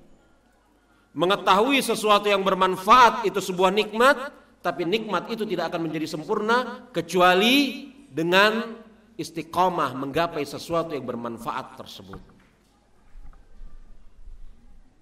Baru nikmatnya sempurna. Dia tahu yang bermanfaat itu, dia cari dan dia istiqomah, tidak melemah. Memang sih kadang-kadang futur itu ada. Begitu ya? Memang futur itu ada masa semangat, masa lemah itu ada. Maklum itu. Dan Rasul sendiri mengatakan seperti itu. Inna likulli saraf fatrah. Sesungguhnya di dalam masa semangat itu ada masa melemahnya. Futur yang biasa diistilahkan sebagai futur. Faman kana fatratuhu ala sunnati faqad ihtada. Siapa yang futurnya masih di atas sunnah, maka dia tetap berada di atas petunjuk. Wa man kana fatratuhu ala ghairi zalika faqad halak. Siapa yang futurnya tidak di atas sunnah, maka dia celaka. Maka kalau futur, ya futur bawaan. Jangan dijalani, dilawan. Dan tetap menjaga batas-batas agar tetap berada di atas sunnah. Itu kata Rasul, faqad ihtada. Orang yang seperti ini masih berada di atas petunjuk. Lihat jemaah, setelah kemudian dia mencari sesuatu yang membawa manfaat, tidak mudah menyerah. Jangan kemudian dia tertipu. Dia harus menyerahkan, menyandarkan urusannya kepada Allah Subhanahu wa taala. Wasta'in billah. Mohon pertolonganlah kepada Allah Subhanahu wa taala. Ini 3 syarat. Maka jemaah rahimani wa rahimakumullah, sahabat yang utama yakni Abdullah bin Mas'ud, beliau mengatakan, sesungguhnya rezeki tidak akan diperoleh dengan ketamakan seseorang dan tidak akan tertolak karena kebencian seseorang. Sesungguhnya Allah Subhanahu wa taala dengan keadilan, ilmu dan hikmahnya menjadikan ketenangan dan kelapangan ada di dalam yakin dan ridho kepadanya, serta menjadikan kegelisahan dan kesedihan ada di dalam keraguan-raguan, tidak yakin atas takdir Allah Subhanahu wa taala dan benci atas apa yang ditakdirkan oleh Allah Subhanahu wa taala. Maka datang seseorang kepada Al-Imam Muhammad bin Wasi', Imam, nasihati kami. Datang seseorang kepada Imam Muhammad bin Wasi', nasihati kami. Kata Imam Muhammad bin Wasi', jauhilah diri kalian dari hasad. Karena pada hakikatnya hasad adalah membenci apa yang Allah Azza wa Jalla takdirkan untuk saudara kalian. Begitu ya. Pada kesempatan yang lain, Imam Abu Nuaim ditanya, bagaimana cara kami untuk bisa menghilangkan, yakni bagaimana cara kami untuk bisa menghilangkan sifat hasad pada diri kami? Kata Imam Abu Nuaim Al-Asbahani rahimahullahu ta'ala, beliau mengatakan, syukuri nikmat yang Allah Subhanahu wa ta'ala berikan kepada dirimu. Syukuri nikmat yang Allah Subhanahu wa ta'ala berikan kepada dirimu. Taib jemaah rahimani wa rahimakumullah, kita masuk kepada etika yang berikutnya, yakni etika yang kelima. Tawakallah kepada Allah Subhanahu wa ta'ala, zat yang maha kuat. Ini kita maklum bahwasanya rezeki ada di tangan Allah Subhanahu wa ta'ala seperti yang telah saya sebutkan tadi. Rezeki ada di tangan Allah Subhanahu wa ta'ala seperti yang telah kita sebutkan tadi. Iya. Maka tidaklah kemudian dengan sebab itu seseorang tertipu dengan perdagangannya. Bahkan perkataan tawakal dan meyakini rezeki ada di tangan Allah Subhanahu wa ta'ala itu tidak menafikan ikhtiar, berusaha. Nah, ini yang tadi telah saya isyaratkan ya, bahwasanya ketika kita menyadari rezeki ada di tangan Allah Subhanahu wa ta'ala, dan itulah tawakal, tapi tidaklah dengan sebab itu menjadikan kita berpangku tangan, tidak berikhtiar, tidak. Bahkan Rasul alaihi salatu wassalam telah memberikan contoh yang sangat baik di dalam memaknai tawakal. Apa kata Rasul alaihi salatu wassalam? Lau anakum tatawakkaluna ala Allahi haqqa tawakkulihi.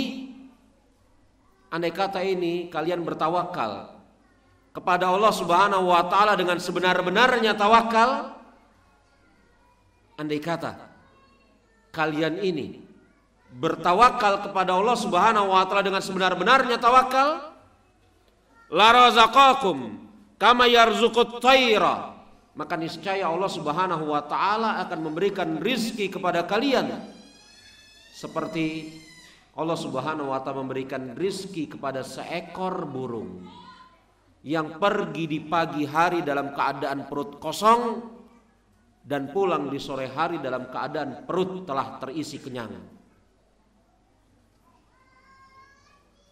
Ini Rasul alaihi salatu wasallam sedang memberikan perumpamaan makhluk yang sedemikian rendah dibanding manusia, yakni burung. Allah Subhanahu wa taala berikan rizki, apalagi manusia yang Allah Subhanahu wa taala mengatakan wa ma min dabbati 'ala Allah rizquha, tidaklah yang melata di atas muka bumi ini, binatang yang melata di atas muka bumi ini, cacing, ya, apalagi binatang-binatang yang melata, lipan, binatang-binatang yang kita anggap jorok, rendah, hina. Tapi apa kata Allah Subhanahu wa taala? Melainkan di tangan Allah Subhanahu wa taala rizkinya. Tawakal kepada Allah Subhanahu wa taala. Yang tadi telah kita sebutkan, siapa sih orang yang paling kuat? Adalah orang yang menyerahkan urusannya kepada Allah Subhanahu wa taala. Maka jemaah rahimani wa rahimakumullah, maka Imam Sa'id bin Jubair, muridnya Abdullah bin Abbas, semoga Allah Subhanahu wa taala meridhoi beliau dan merahmati Imam Sa'id bin Jubair, itu pernah berpesan untuk menguatkan tawakal. Dan Imam Sa'id bin Jubair mengatakan, at-tawakkul nisful iman, tawakal itu setengah keimanan.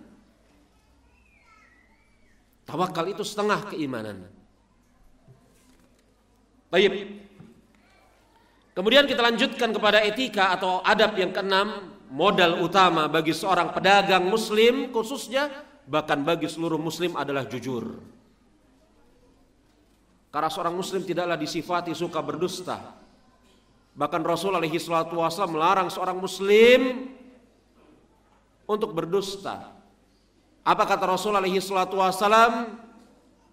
Iyakum bil kadzib, jauhilah kalian dari dusta. Jauhilah dusta. Jadilah orang-orang yang jujur. Allah Subhanahu wa taala mengatakan wa kunu ma'as-shadiqin. Jadilah kalian bersama orang-orang yang jujur. Ini pujian bagi orang-orang yang jujur. Dan memerintahkan agar kaum muslimin khususnya bersama orang-orang yang jujur. Maka jemaah rahimani wa rahimakumullah, jujur itu adalah hal yang sangat berharga bagi kehidupan seorang muslim, apalagi pedagang. Dan kita sama-sama maklum betapa banyak kemudian keburukan-keburukan yang muncul dari kedustaan. Misalnya bersumpah palsu, menyembunyikan cacat barang, kelakuan para pedagang. Ya, ini saya beli 10.000. Demi Allah nggak ada yang lebih murah di pasar ini kecuali saya. Sama pedagang, lampunya diberikan warna-warni. Karena efek pencahayaan warna-warni atas barang dagangan khususnya kain, itu akan mengaburkan warna kain itu sesungguhnya. Betul? Makanya saya secara pribadi hampir gak pernah mau beli baju di toko yang lampunya warna-warni. Karena kenapa? Pas kita bawa keluar warnanya beda. Ya enggak? Hah? Hah? Iya.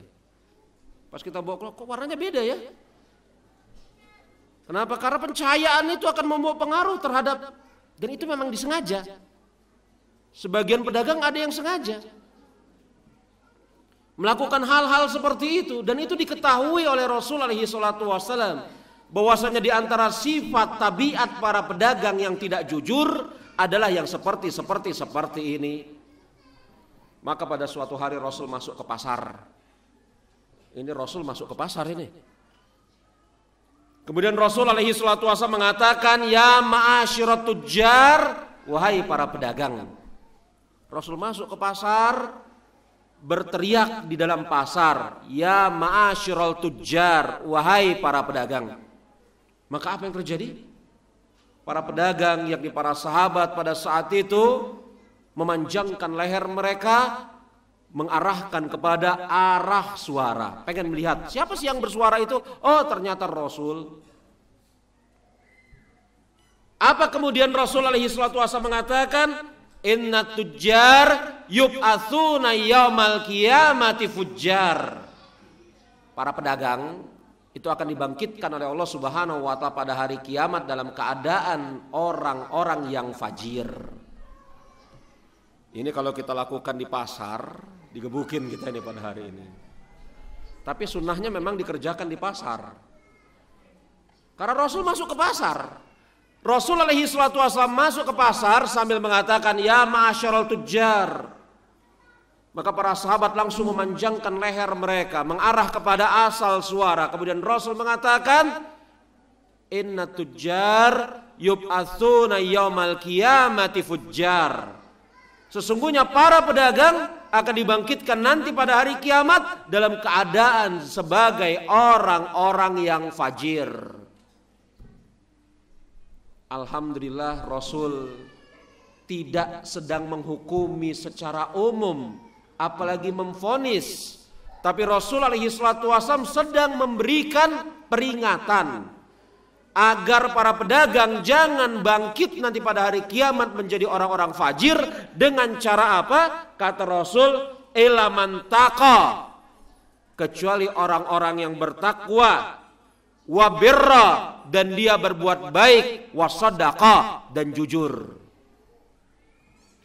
Jadi pedagang yang kehilangan 3 sifat ini, tidak bertakwa, tidak berbuat baik, tidak jujur, ini dalam bahaya yang amat besar. Rasul mengatakan illa manittaqa wa birra wa saddaqa, kecuali pedagang-pedagang yang bertakwa, gemar berbuat baik. Ada pedagang-pedagang yang menakutkan, khususnya pedagang-pedagang di Jakarta sana. Ada pasar-pasar yang kemudian kalau pegang wajib beli. Mengerikan. Kalau kita kemudian namanya kita beli barangnya, baju, kita lihat dulu, namanya berantakan, langsung dia marah-marah, menteror segala macam. Terkadang orang-orang ini tidak tahu yang diteror itu siapa. Pada suatu saat yang mereka teror tentara. Maka diratakan sama tentara itu lapak dagangan mereka. Ya cari gara-gara sih. Tapi herannya gak kapok-kapok. Ini ada ini di daerah pasar Senen khususnya. Ada pedagang-pedagang yang tabiatnya kayak gitu. Kalau pegang wajib beli. Maka jangan sekali-kali pegang. Kalau nggak niat beli jangan nengok, lurus saja, melintas saja di depan mereka. Sekali kita nengok, apalagi kita sudah mendekati, sudah. Maka kadang-kadang jual beli itu kayak medan pertempuran. Jual beli kayak medan pertempuran begitu ya. Maka Rasul mengatakan illa manittaqa wa birra wa saddaqa, kecuali orang yang bertakwa, berbuat baik, dan dia jujur di dalam ucapannya. Maka jemaah rahimani wa rahimakumullah, Imam Qadhi Iyad, semoga Allah Subhanahu wa taala meridhoi beliau, merahmati beliau, beliau mengatakan kebiasaan para pedagang adalah menipu dalam perdagangan. Kadang-kadang pembelinya nggak bertanya, dia mengatakan, ini saya beli 5.000 loh, padahal pembelinya nggak tanya. Betul ya? Bos, ini saya beli 5.000, pembelinya nggak tanya sama sekali. Dia ingin menggambarkan, yakni para pedagang ini ingin menggambarkan ini dia belinya mahal. Dia untungnya dikit. Ini saya beli 5.000 loh, saya jual sama Anda 5,5, padahal dia beli kulakannya 2.500. Kan begitu ya? Kata Imam Qodiyat, kebiasaan para pedagang menipu dalam perniagaan, berambisi untuk menjual barang dengan segala cara. Gimana caranya barang ini terjual ya? Ambisinya itu. Makanya ada orang, yakni orang Arab jahiliyah pada zaman itu, dia mencampur antara kurma yang bagus dengan kurma yang jelek. Tanpa terkecuali dengan sumpah palsu atau yang serupa. Karenanya Nabi alaihi salatu wassalam memvonis mereka sebagai orang-orang yang jahat, fajir. Dan beliau yakni Rasul mengecualikan dari vonis ini para pedagang yang senantiasa menghindari hal-hal yang diharamkan, senantiasa memenuhi sumpah jujur dalam setiap ucapannya. Kemudian jemaah, etika yang ketujuh, mudahkan urusan orang lain. Ya, jadi pedagang itu memudahkan urusan orang, ya, memudahkan urusan orang lain. Karena kenapa jemaah? Keuntungan dalam perdagangan itu bukan cita-cita. Keuntungan dalam perdagangan itu bukan cita-cita akhir atau satu-satunya cita-cita.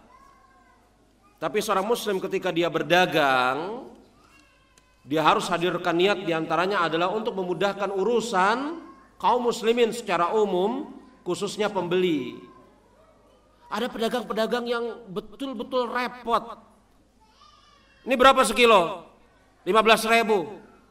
Ditimbang sama pembeli, mangga 1, 2, 3. Kan ketika pembeli sudah menimbang itu, yang dia pilih yang bagus ya, 3. Sama pedagang dikeluarin 1, masukin lagi, keluarin lagi. Akhirnya semua yang dipilih pembeli turun semua ke bakul. Betul ya? Semua yang dipilih pembeli turun semua ke bakul, padahal bedanya mungkin cuma 0,5 on, 50 gram, kan nggak signifikan ya. Udah pembelinya hendak membatalkan nggak enak. Tapi ada pedagang-pedagang seperti ini, telur dipilihin biar pas 1 kilo. Kalau nggak pas 1 kilo berdiri terus itu pembelinya sambil nungguin. Mudahkan. Lebih sedikit nggak apa-apa. Mudahkan urusan kaum muslimin. Untung sedikit nggak apa-apa. Begitu juga pembeli harusnya jangan menganggap pedagang itu musuh. Berapa nih bos? 5.000. Udah deh 1.000.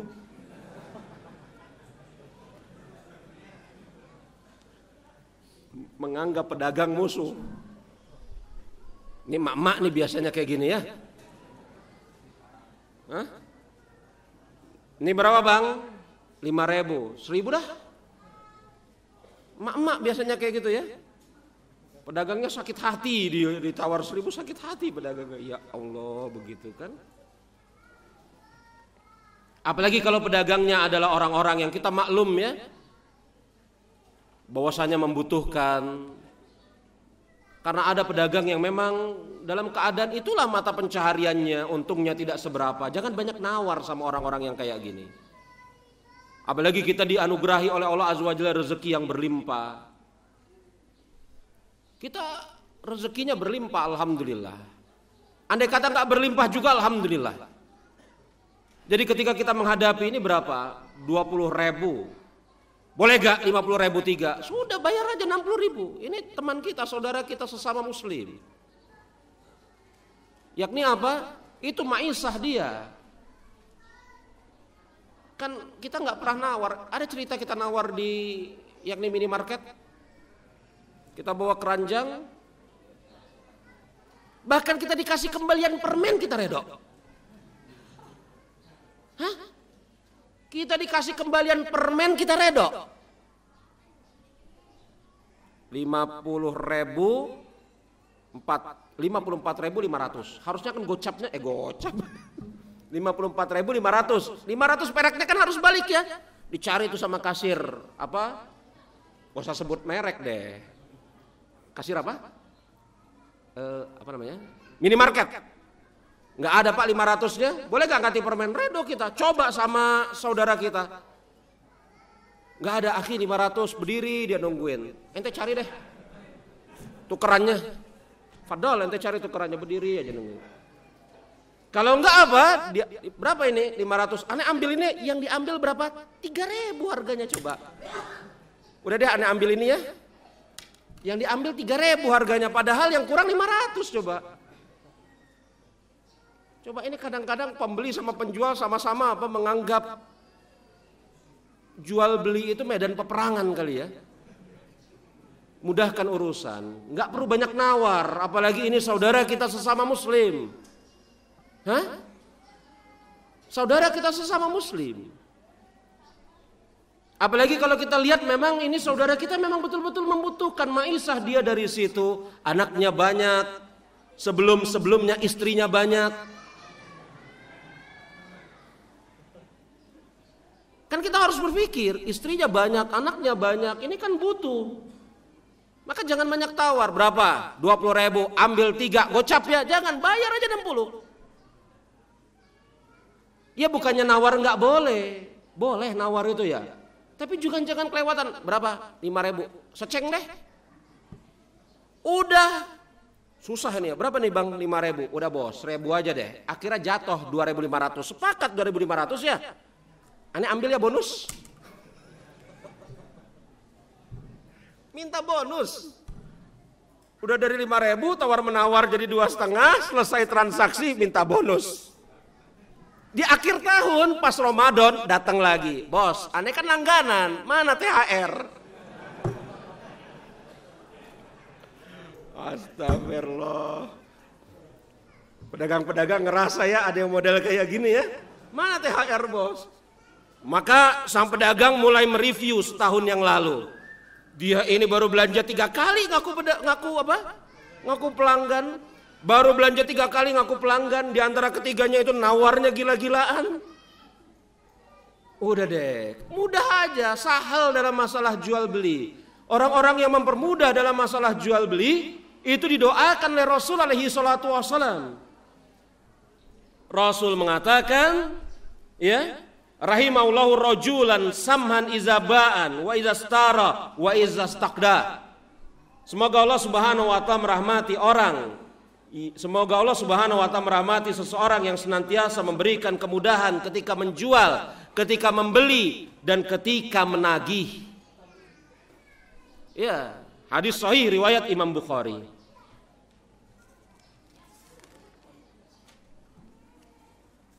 Dan di sana ada hadis yang bagus sekali saya bacakan jemaah. Pada suatu hari Rasul alaihi salatu wasallam bersabda, pada hari kiamat kelak Allah Subhanahu wa taala mendatangkan salah seorang hamba yang pernah dia berikan harta kekayaan. Kemudian Allah bertanya kepadanya, "Apa yang engkau lakukan di dunia?" Sang hamba menjawab, "Wahai Tuhanku, engkau telah memberikan kepadaku kekayaan. Aku berjual beli dengan orang lain. Dan kebiasaanku adalah senantiasa memudahkan. Aku meringankan tagihan orang yang mampu, menunda tagihan orang yang tidak mampu."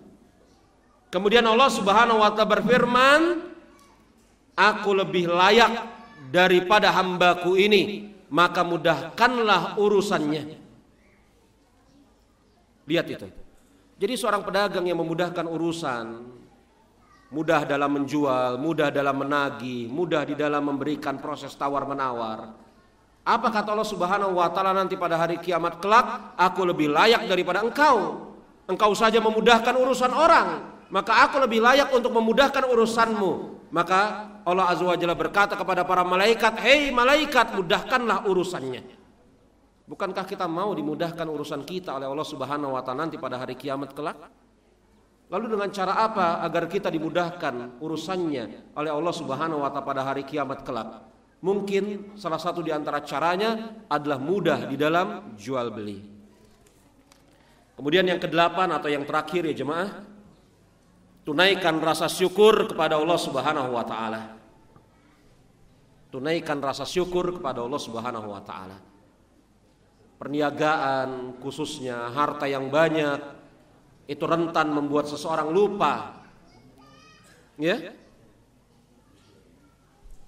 Kita lihat ya, banyak orang-orang yang istiqomah ketika kemudian dalam keadaan kekurangan, tapi ketika dunia ini Allah Azza wa Jalla bukakan kepada mereka, maka mulai luntur istiqomahnya. Bos-bos, kemana kok nggak pernah taklim? Ya sibuk di pasar.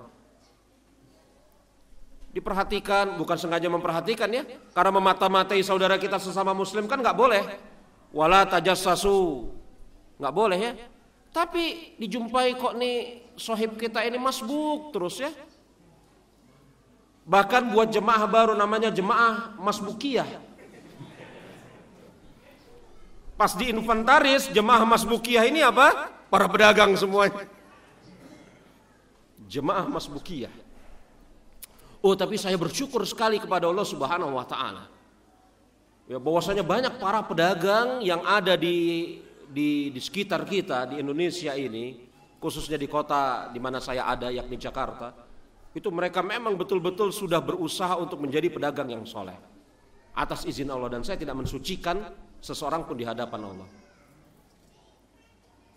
Ada pusat-pusat dagang besar di Jakarta. Ya, ketika kemudian terdengar azan, biasanya nggak azan dulu kan, ada ngaji-ngaji dulu, maka mereka usir-usirin itu apa? Pembeli, keluar. Termaksud yang diusir waktu itu saya. Padahal saya pada saat itu lagi mampir, ngeliat aja. Karena pada saat itu bersamaan saya dapat jadwal isi tausiah di Masjid Umar bin Khattab Pasar Senen. Yang diusir saya. Saya dapat kesempatan untuk isi tausiah di Masjid Umar bin Khattab, proyek Senen. Ya, yang diusir saya. Ya saya ya keluar. Setelah selesai sholat imamnya, begitu ya, kemudian dipersilahkan. Saya memang baru sekali itu ke Masjid Umar bin Khattab. Saya nggak bakalan lupa dengan kasus ini. Sekali itu saya diusir sama pedagang.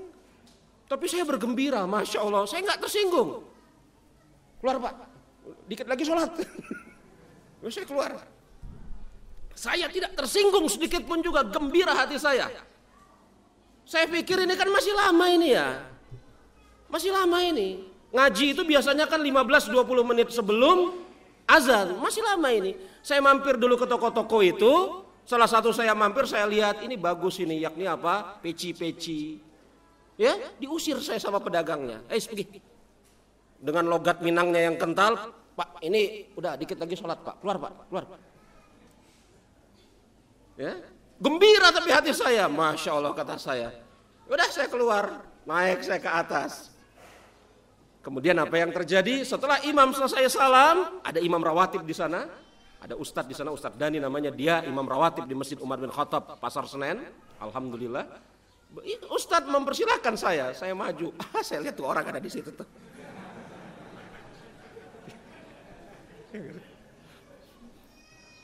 Oh, setelah itu dia minta maaf. Saya katakan gak ada yang salah sama perbuatan antum Pak. Justru saya bergembira. Apa kata dia? Ustadz, antum ada kesibukan ba'da ini? Itu hari Senin. Hari Senin pekan keempat. Jadi kalau antum pengen ketemu saya di Masjid Umar bin Khattab Pasar Senen, hari Senin pekan keempat, ba'da zuhur. Antum ada kesibukan Ustadz hari ini? Ba'da sholat zuhur ini, ba'da jam 1 enggak ada. Kita makan. Antum puasa gak? Lagi enggak puasa. Makan. Turun. Apa yang mereka lakukan? Ini orang-orang keluar semua dari restoran. Kita tutup restorannya, kita makan rame-rame. Ditutup satu restoran, kita makan rame-rame sama mereka itu. Minta maaf itu si Uda Padang itu. Saya bilang enggak ada yang salah sama antum Pak. Enggak ada yang salah, saya justru bergembira. Hah? Ingat ya, kalau ada yang ke Senen, hari Senin keempat, ada saya di sana. Aduh, ampun ya Allah. Tunaikan rasa syukur kepada Allah Subhanahu wa taala, jangan tertipu dengan perniagaan. Karena dunia ini cenderung membuat kita lupa. Apalagi kalau kemudian perniagaannya maju, banyak yang kemudian apa? mulai nggak datang taklim karena sibuk di pasar, mulai awalnya nggak datang taklim, kemudian masbuk. Tadinya malu-malu masbuknya itu, akhirnya masbuk terus. Sesama jemaah masbuk bikin, ya tadi saya katakan jemaah masbukiyah tadi itu. Sama masbuk. Akhirnya apa? Gara-gara malu masbuk, sholatnya di rumah.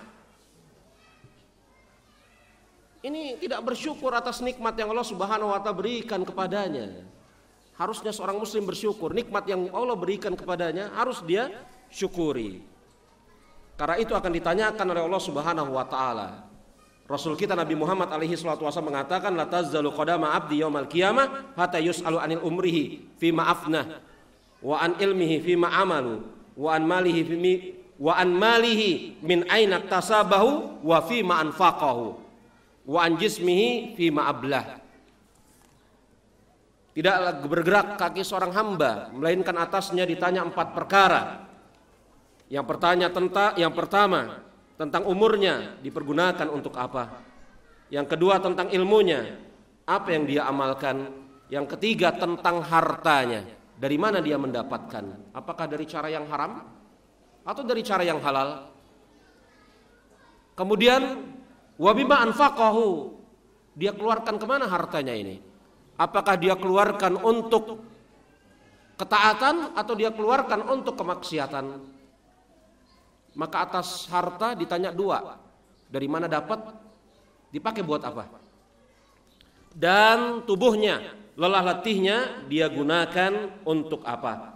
Maka Imam Sa'id bin Jubair rahimahullahu ta'ala beliau mengatakan, termasuk perbuatan menyia-nyiakan harta adalah ketika Allah Subhanahu wa Ta'ala memberikan kepadamu rizki yang halal, kemudian engkau pergunakan untuk sesuatu yang haram.